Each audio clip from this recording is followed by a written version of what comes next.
Hello, you are listening to the Natural Healing Show for UK Health Radio, your global feel-good radio. I'm your host, Catherine Carrigan, medical intuitive healer and Amazon #1 best-selling author. You can find out more about me and my work at catherinecarrigan.com and unlimitedenergynow.com. While you're there, definitely sign up for my newsletter so you can learn even more about how you can heal yourself naturally. Now, our guest today is Meir Schneider. Meir Schneider is a world famous expert in natural vision improvement, and you can find out more about Meir Schneider and his life-changing work at his website, selfhealing.org. Welcome, Meir Schneider. Hi, it's nice to be with you. And I'm so happy to be interviewed by you. So Meir Schneider, I know you had wanted to share for our European listeners some upcoming events in Europe. Will you tell everybody about your upcoming events? Yeah, I'm going to have in the first weekend of March a workshop in Paris, in France. And I know that from England, from Waterloo Station, you can take a train and within three hours, you're going to be in Paris. So it's pretty accessible to you if you can make it. And a weekend after that, the second weekend of March, I'm going to have 2 workshops in Barcelona. Now, that's very interesting. The first one is for the general public for 2.5 days, just like in Paris. But the second one, we're training people who either attend people with visual problems or themselves are yoga teachers or Bates teachers. We're training them to work with legally blind people. And next day, we get legally blind people and we work with them. So I divide the people into groups and teach them to work with legally blind people. Now, 2 years ago, I had that in Barcelona. We had 15 legally blind people and 17 trainees. So I had to do mainly one-on-one. And we had such dramatic results. After I taught them how to wake up vision with people who are legally blind, one of my good students there was able to, in a dark room, he was having blinking light to an eye that was almost completely blind, of a lady who had a terrible accident 18 years before, and she did not see light, and it's the first time in 18 years that she was able to see light. While that by itself is not functional vision, the other eye still does all the vision. The fact that she was able to see light after not even seeing light all these years made a huge difference to her. She was crying. Mm-hmm. And we were able to improve in different ways other people, but that was very dramatic. We were able to improve one lady with glaucoma who had a sense of fogginess all the time, much better vision, reduction of a sense of fog in front of her, and she was able to read the chart from near distance, all kinds of things. But the fact that somebody who didn't even see light could start and see light was really touching in that one. So what I want to say is that we have 2 events in Europe. Then I'm going to Israel, but we have 2 events in Europe. And those of you who want to go to the hot weather of Spain and come to Barcelona in mid-March, I can definitely find details about that in our website. We're just fixing it now, but by the end of the week, they can find all the details in our website, which is www.self-healing.org. And the one in France is going to be also a big deal.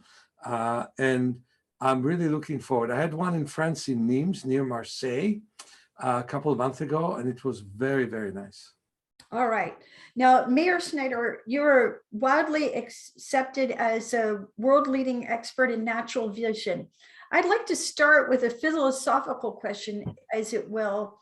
What does it mean to see well? When you look at vision and you want to describe vision, what does it mean to you to see well? Well, it's wonderful to hear it from a medical intuitive, right? Uh, Seeing well is much more than what the eyes can see, because I'm sure that you, as a medical intuitive, you see things deeply with people that it's hard for them to realize that somebody could penetrate to the world and see so much. But when we talk about natural vision, seeing well means using all the faculties of your brain and your eyes. Dr. Bates said, you largely see with your mind and partially with your eyes. And it's so much proven by modern outlooks. On the one hand, medicine only talks about the structure of the eye as a reason of why you don't see well. But we all know, and modern biology says that most of your vision occurs in your brain. You know that basically we get 1 billion messages in between the two retinas every single minute. There's no way we can process 1 billion messages. So the area that really sees is the occipital lobe of the brain, and the thalamus basically blocks 90% of the vision that gets into our optic nerve. It then, when it's dark, it sends it back to the retina, and the retina then processes it and secretes it with the secretions of the body. So 90% of what you see, you actually are not processing, which is very interesting. So basically, you see, for example, everything right side up, but your lens and your cornea, like a mirror, see everything upside down. And you process it. Most of what you see is the concept of what you see. And if you have a concept of poor vision, that's what you experience in life. And if you have a concept of clear vision, that's also what you end up experiencing in life.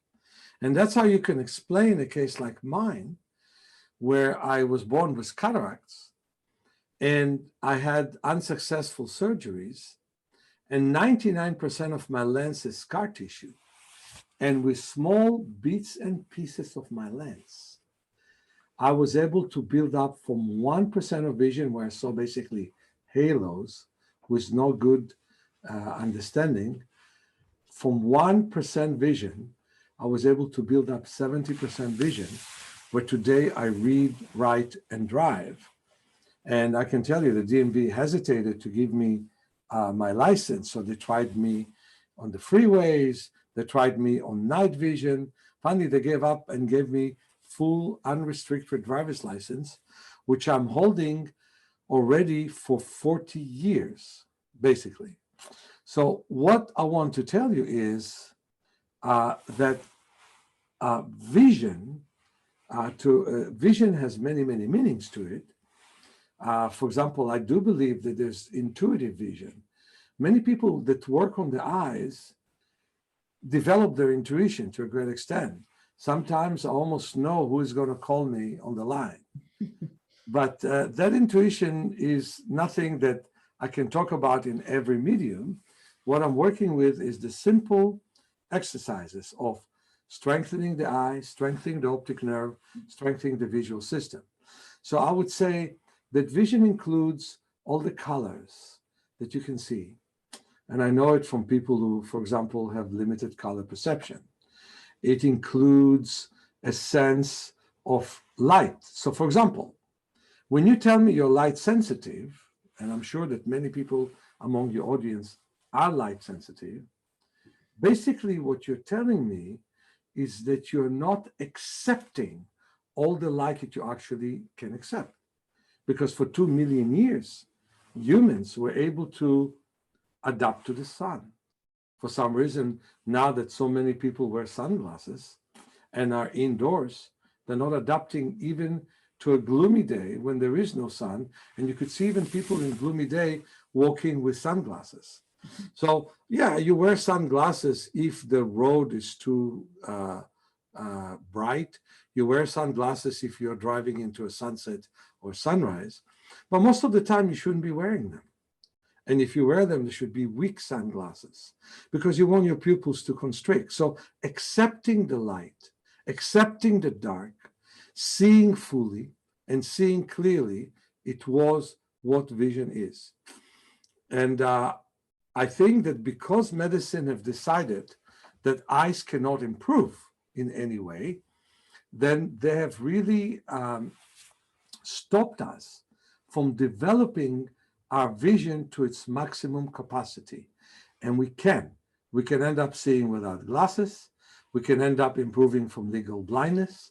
We can end up doing so many things that we couldn't imagine we could do with a real renewed exercises of the eyes. There is no physical. Yes, and we're having technical difficulties right now. And so we're listening to Meir Schneider, world famous expert in natural vision. And we're having a little bit of trouble with his sound at the moment. So just bear with us. Meir Schneider, you can find out about his wonderful work at his website, selfhealing.org. So Meir Schneider, we had trouble with your internet there for a moment. So while we are waiting for your internet to get stable again. It's back. It's back. I'm seeing you. All right. Yeah, it's back. All of a sudden I didn't hear you, and now I do. Okay, so let's take this opportunity to have a break from our commercial sponsors, and we will be right back.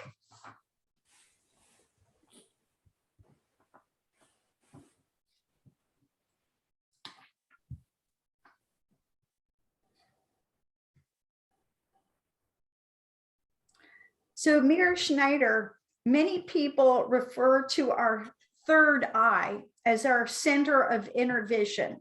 So this energy center, people refer to it as your sixth chakra, your third eye chakra. How do you think our inner vision relates to our actual vision?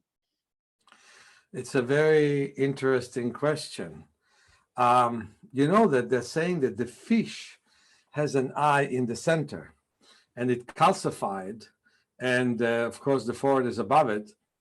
You know that the pituitary gland is there, and it has to do with awake and sleep parts of our being. I think that in many ways our physical vision has to do with our inner vision. And many times, because we block the fullness of the physical vision, we also block our inner vision to a great extent. Sometimes closing the eyes, remembering things that we saw, that's when the inner eye really helps you. And when we remember them and we open our eyes, they become so much clearer. Also, that inner eye can help you have better kinesthetic sense of your body. And to a great extent, it affects the movement, the balance, and the strength of your nervous system. So I really believe that developing your eyes does affect your inner eye to see more what's around you that is not visible, and to sense more what happens within your body. Okay, great understanding. Now, I know that many people who come to you want to improve their physical eyesight, but at the same time, many people want to open up their clairvoyance, their psychic vision. In your professional experience, how can we open our energy center, the third eye? What are some of the ways that you do that?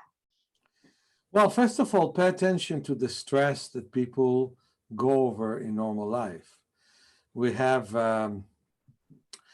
200,000 massage therapists in the United States alone, and you have millions of massage therapists all over the world, and you can see them in supermarkets, and you can see them in the airport, and they massage your neck.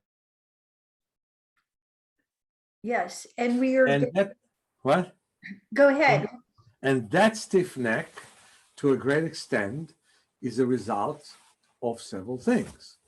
It's a result of the fact that we missed most of the movement that exists in our body. In my training courses, we start by walking and running backwards a lot. And that stiff neck, to a great extent, is a result of our mental tension. But that stiff neck is a result of how we use our eyes. Right now, we are online, beside being on the radio. Well, this year of the pandemic, or 2 years of the pandemic, people use Zoom to excess. They used it for the phone, they use it in the computer, and they really tighten the muscles of the physical eyes. And to a great extent, when we use all this, we really freeze ourselves to a great extent, and we deny ourselves the ability to simply relax and feel. Because when you relax and feel, you really sense what the inner eye can sense for you and do for you. And again, it can sense your stress.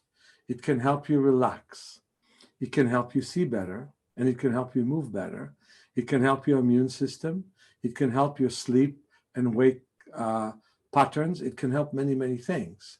So the most important thing, in my opinion, is to realize the stress that we live in. And we have several enemies in our lives. Number one is excessive reading, excessive computer, and excessive phone. I'm so happy that some classes are in person and not only online. And it's about time for people, even at 2019, before the pandemic, many people have overused their phones and overused Zoom. And during the pandemic, it became excessive because that's how people were able to meet, to learn, and to make a living. That is very dangerous for our eyes physically, because the lens muscles become tight, because the eyeball becomes longer, and many, many problems happen to people as a result of it. It's also very hard on our intuitive self that can only work when you're completely relaxed. That is so true. I know in my work as a medical intuitive, I can't work when I'm stressed. And I remember a couple of years ago, a family member died, and I didn't work for about 10 days because there was too much stress. Now, Meir Schneider. Let me add something to it. It's important to loosen up the face, the jaws, the neck. And there are many wonderful exercises to do it. It's in my book, Awakening Your Power of Self-Healing, and it's on our workshops online, basically. Now, Meir Schneider, in the yogic literature, there's a lot of discussion about how when we integrate the right and left hemispheres of our brain, the third eye opens. And you talked about how vision is really a process of our brain. How, in your experience, can integrating the right and left hemispheres of our brain open our third eye, our psychic vision, and improve our natural vision? Well, it's very, very interesting. First of all, if you take a look at most people with eye problems, they have one eye that dominates and the other eye follows it, and one eye which is much stronger and another eye which is much weaker. And in all the surgeries that they do these days, they do LASIK for your convenience. So they make one eye see from near, one eye see from far. Sometimes they give you contact lenses with one seeing from near, one from far. Sometimes they do cataract surgeries and they get you to see with one eye from near and from far, and it completely throws away our balance. So creating balanced use between the two eyes, first of all, helps the eyes. And second of all, definitely helps your intuition. And in terms of the body, you know, we have in the body 640 muscles, and most people use between 50 and 75 of them. So we did not learn how to use more of our muscles with less tension. We did not learn how to do it. So what we really need to do is to work as well as we can work to use more of what we have. I mean, possess what you have, but you don't possess what you have. You try to expand, you know, financially, legally, with all kinds of ways, except within you. For example, how many people lift their arms up throughout the day? Well, not too many. We don't climb trees anymore. And then we cancel a bunch of muscles in our shoulders. How many people really open their mouth all the way? It's impolite, but those muscles do exist. How many people work sideways and backwards? We don't need to do it anymore. So then neurologically, we start to be deficient in our function. And if you look at all the problems that exist right now, they are basically neurological problems. People lose their balance. I'm getting from all kinds of elderly people a phone call saying, I just fell on my face. Nobody knows why, And I said, well, if they didn't find stroke and they didn't find a problem, well, it means that gradually you lost your balance and then you fell.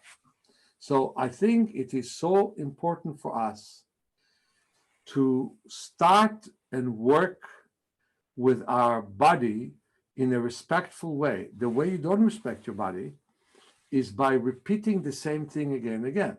So in gyms, we repeat things again and again.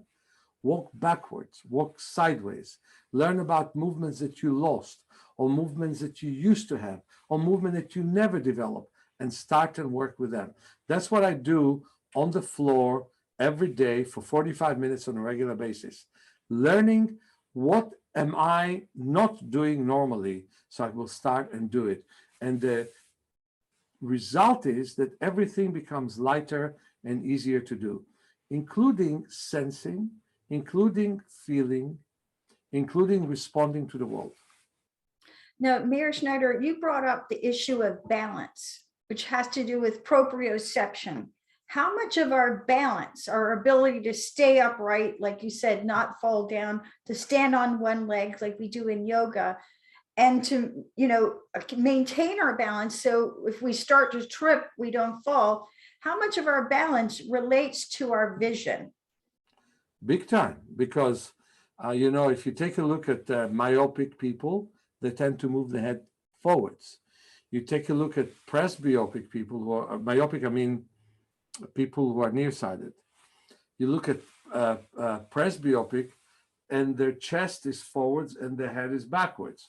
So our posture is being formed by our hearing, because if you see somebody who doesn't hear well, you can see they tilt their head a lot to hear with the strong ear, which one of my exercises actually is to plug the strong ear and have them work with the weaker ear for a while, like half an hour a day. But I think that our senses contribute to our posture, but it also goes the other way around. Our posture affects our senses.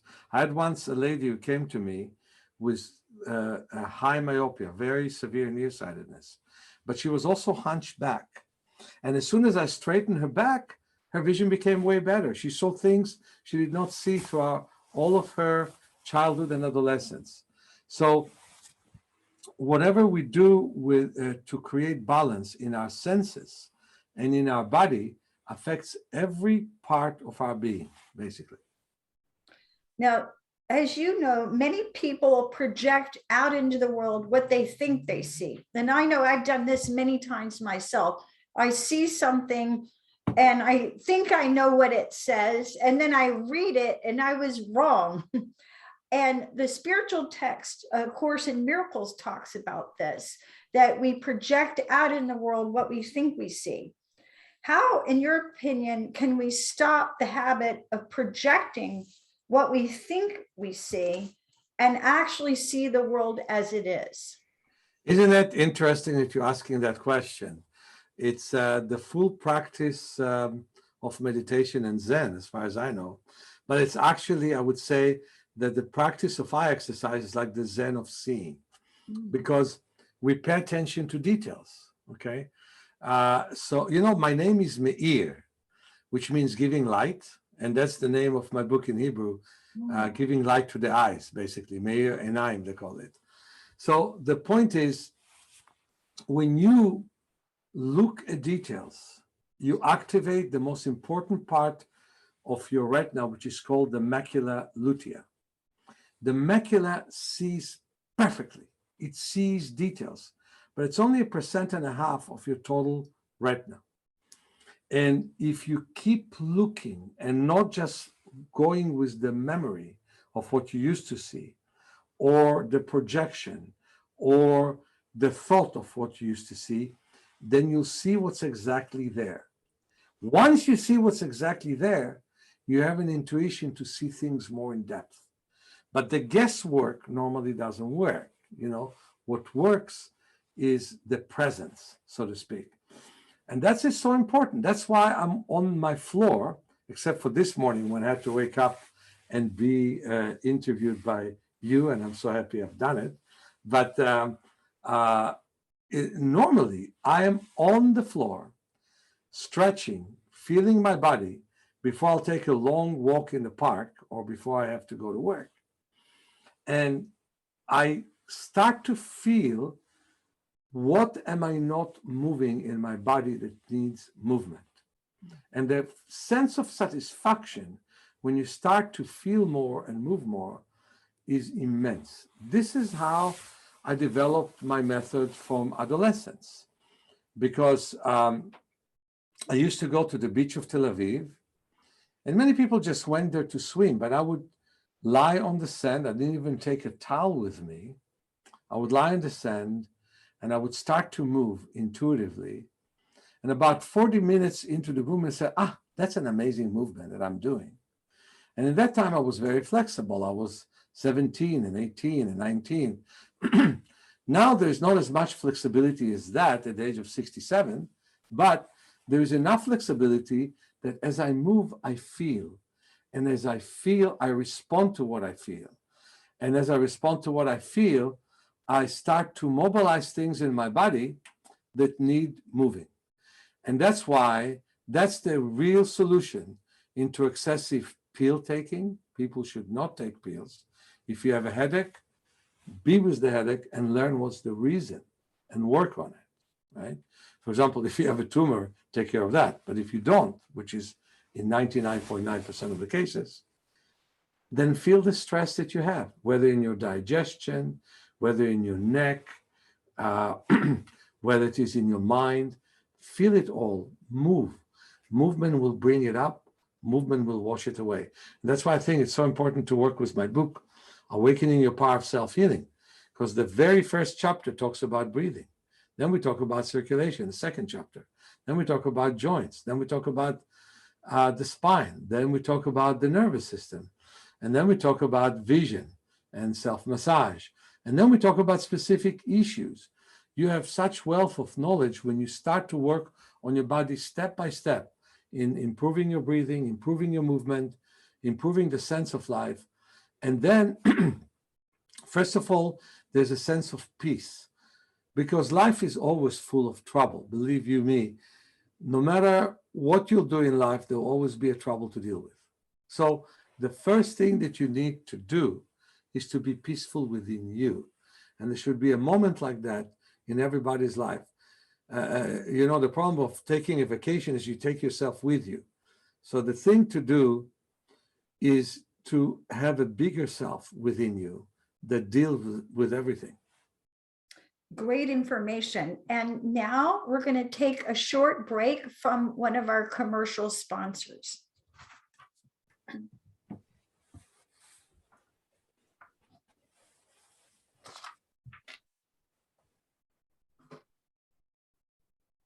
So Meir Schneider, we've been talking about the relationship between our actual vision and our inner vision. And as you know, many of us, when we dream, we see pictures, we see inner movies. How does our dream life relate to our vision in our real life, in your opinion? It's very interesting. It depends where we are.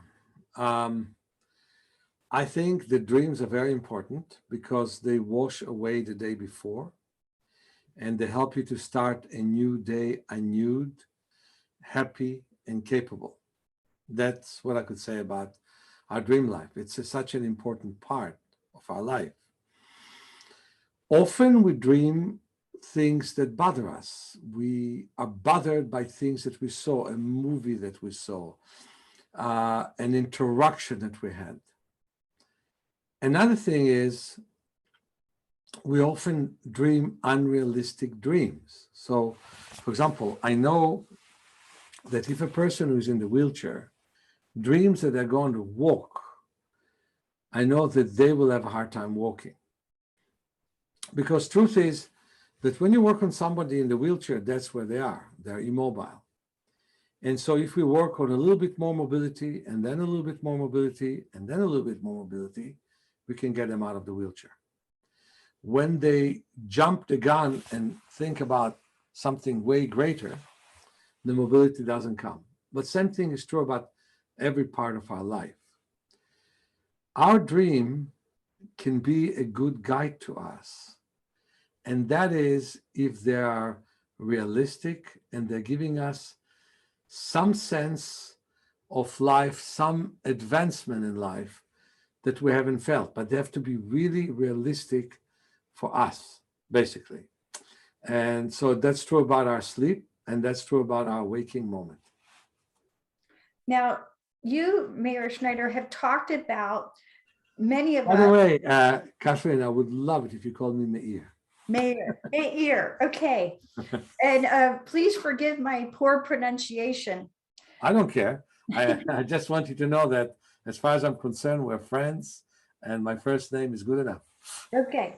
So, Meir, you have talked many times about how being physically stuck and tight and carrying all this physical tension in our body limits our physical vision. In your experience, how does getting unstuck in our vision help us get unstuck in our life? Oh, that's a big deal because to a great extent, being stuck with our vision means that we carry tension that causes our vision to be poor for many years. So, for example, if you had a moment that you didn't see the board well in class because there was some stress, okay, you had some stress. The teacher wanted you to read something and you couldn't really read. There was easily to the rest of the class. The teacher asked you to recite something, and it was impossible for you to recite that. All of a sudden, your vision becomes foggy. You don't see well. Or in your adolescence, you know, a woman dreams about a guy, or a guy dreams about a woman, and they don't care what they're seeing in front of them. And that's when they see foggy. Now they go to the nurse. The nurse gives them a letter to the optometrist, who immediately gives them glasses. And that creates a situation where they basically are stuck with tension that never goes away.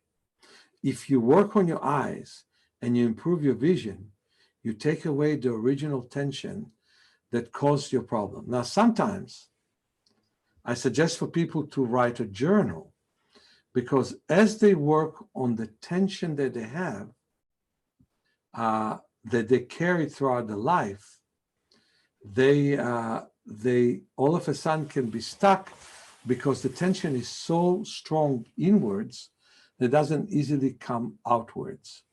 And so it's a good idea to at least have a sense of the tension that you're carrying.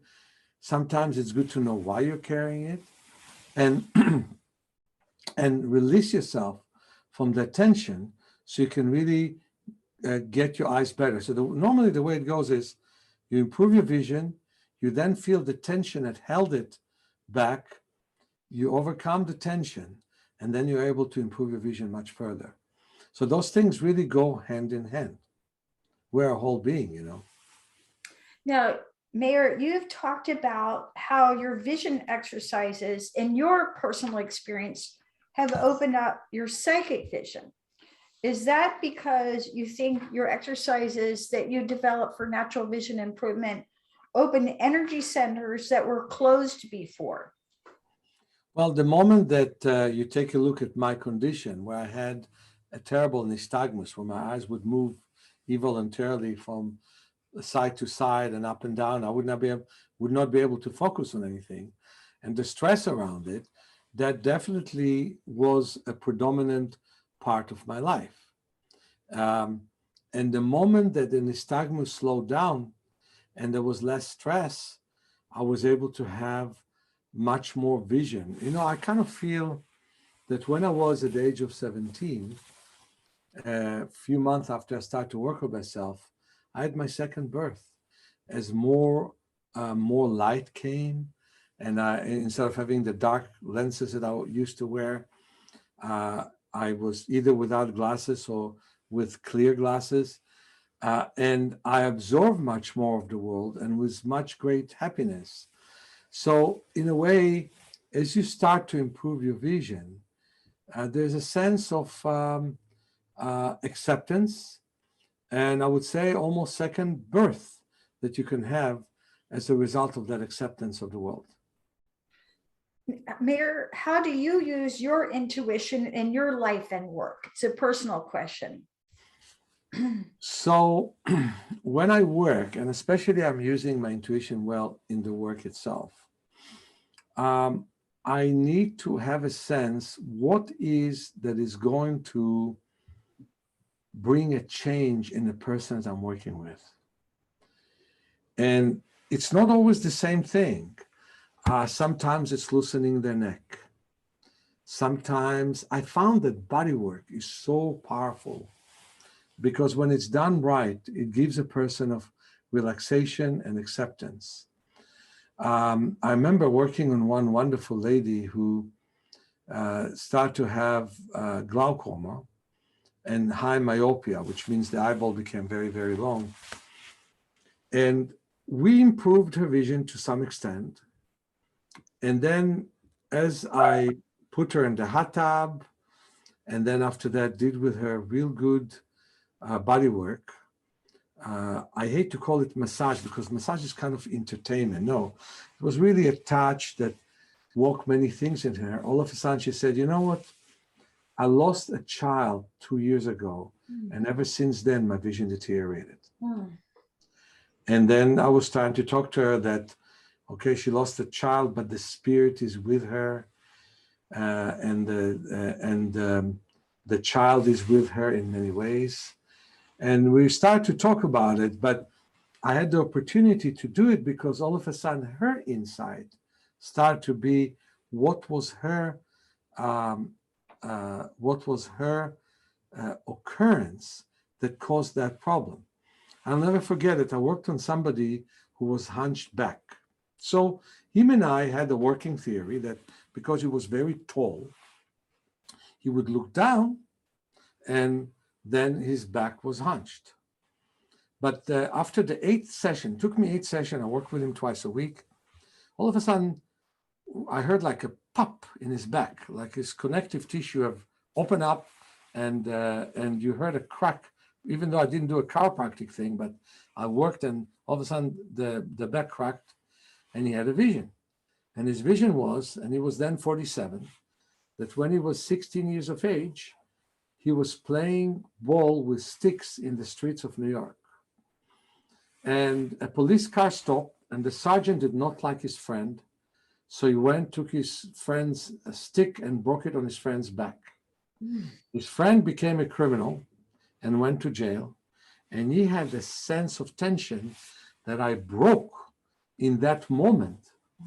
And he brought to his vision. Now, we worked together for 2 years. He took some of my training courses. And it was interesting. When we started to work, he was very happy with the work. Then he started to be bored with the work.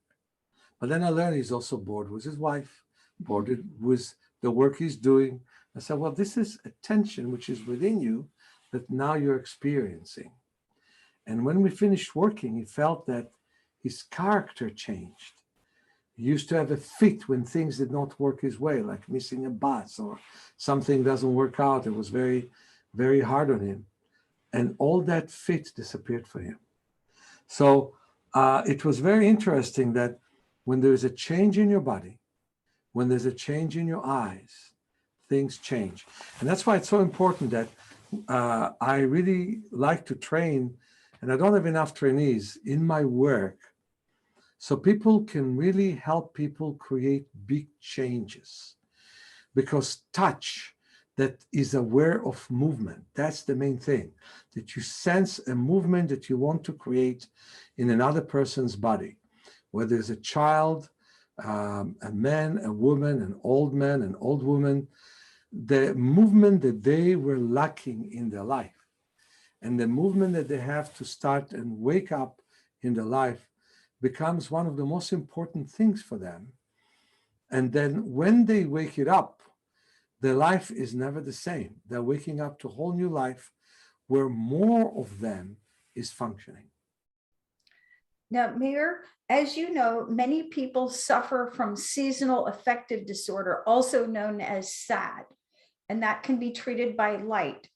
How can spending time in natural sunlight or using a light box, a therapeutic light box, improve our actual vision and our psychic vision?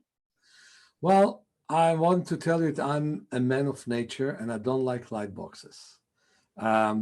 I think that even in the midst of winter, I just now visited Quebec, Canada, and you know how cold it is there, right? Like sometimes 38 or 40 degrees minus 0 Celsius, right? So it is really cold there.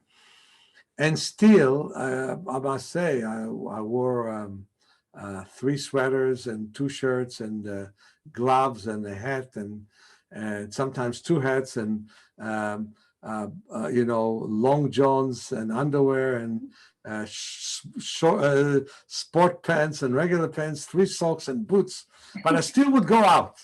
And I just now worked with somebody from Moscow, which is very, very cold there too. And I told her, go out, blink at the sky, be in the light. Well, being in the light does so many good things for us. For one thing, it affects our heart to the better. For another thing, and that's so important for these days, it wakes up our immune system very well.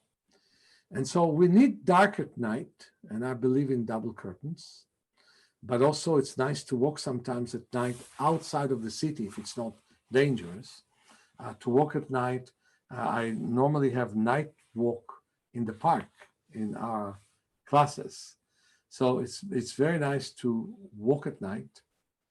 And to, one lady said to me when we walked in the Golden Gate Park, said, the brightest morning I ever had was one night walk with Meir in the park, because first you think you hardly see anything, especially when you walk near trees, and then you start to see more, and then you start to see more, and then you start to see more. And I had a person who had terrible computer syndrome. I mean, his eyes were always red, but after night walk, they were bright and he had much less tension in his eyes.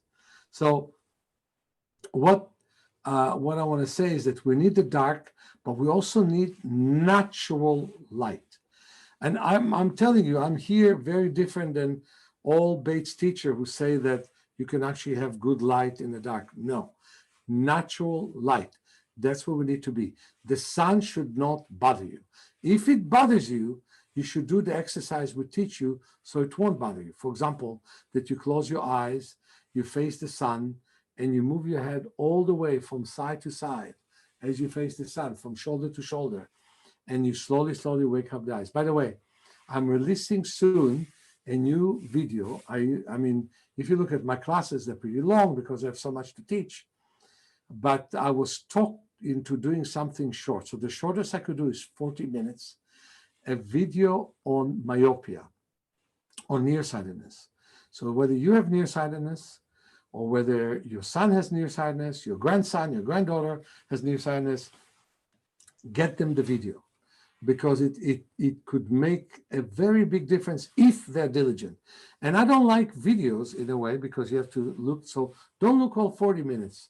After the introduction, look 5 minutes at a time, write notes, do the exercises, and then go back to the video. So you will not need to look so much at the screen. And everybody now that is looking in YouTube, look at the distance when we finish. Spend 4 minutes, 5 minutes looking at distance. Give your eyes the variety from looking near to looking far, because for 2 million years, our ancestors looked at a distance. And wave your hands to the side so you'd have a sense of your periphery, near your ears, near your shoulders, elbow length, and then full arm movement. And those people who sit and hear the radio, rub your hands towards the end of the show, put a couple of pillows between your knees and your elbows, and put your hands ever so gently around the eye orbits as you listen to us. And if you listen again, do it the whole hour that you sit down and listen. It's going to make a huge difference for you. So final question, Meir. How does sunlight, natural sunlight, open up our psychic vision, our third eye? Well, you know, adaptation to the sun, the warmth of the sun, the penetration of the sun to the eyes, brings up a sense of openness. And I don't have psychic knowledge, but I have intuitive knowledge. And I think that every part of you wakes up as you become more intuitive.